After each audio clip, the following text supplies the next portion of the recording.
တရုတ်ဆောင်ကောင်းတယောက်ဖြစ်မယ်ဆိုလို့ရှိရင်အမားထင်တာတော့လေ script ပေါ့နော်အမားတို့ပြီးတဲ့ script ကိုထပ်ခါဖတ်ရမယ်ပေါ့နော်အဲတခုရယ်နောက်ပြီးအဲ့ဖတ်ပြီးွားရင်လေကိုကငါဒီစကားလုံးမှာဖိပြောမယ်ဖော့ပြောမယ်မျက်လုံးကိုဘယ်လိုကြည့်မယ်ဒါမျိုးလေး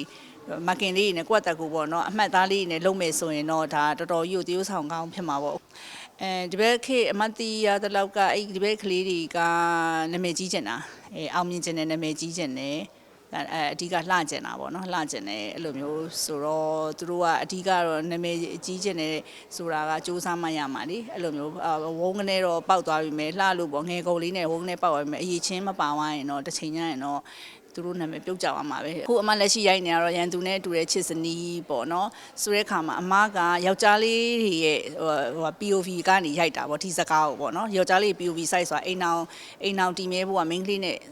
ပိုဆိုင်နေပေါ့နော်ကိုကမိန်းမပါမိန်းမဆိုရင်အခုဒါပထမဆုံးယောက်ျားလေး site ဘက်ကနေရိုက်ပေးတဲ့ကားပေါ့နော်ယောက်ျားလေး site ဘက်ကနေဝင်တွေးပေးတာပေါ့တရုတ်ဆောင်ရွေးရတဲ့အပေါ်မှာလည်းအောင်ရည်ချမ်းကတော့လိုက်တယ်လို့ထင်ပါတယ်ဟိုဆရာဝန်နဲ့လေနောက်တန်တာမိုးသိန်းကတော့ဒီဇက်ကားမှာကတန်တာမိုး character နဲ့ကွက်တီပဲ